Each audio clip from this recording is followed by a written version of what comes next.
But it's a great pleasure to be here. I'm delighted to see Howard Dean here. Indeed, it's a pleasure, Governor Dean. And he is, as we say in French, a macher in American politics. He's a very notable presence in the Democratic Party. And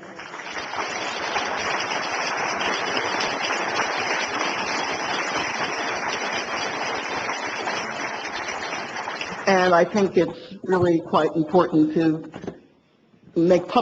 take public note of the fact that in the U.S., the fate of Ashraf and the fate of Iran has become a wholly bipartisan issue. The Congress has been as active on the Democratic side as the Republican side.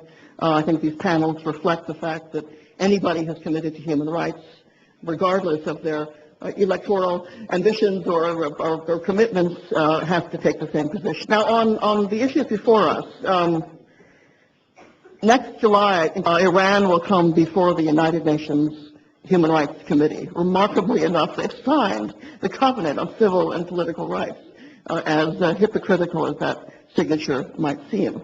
And at that examination, which is open to the public, which will surely be held in Palais des Nations because of the great interest in Iran, questions I have no doubt will be asked about the gross violations of freedom of expression, the gross violations of the right to be free from torture and mistreatment, the prohibitions on public assembly, the imposition on the rights of women, the interference with the rights of families.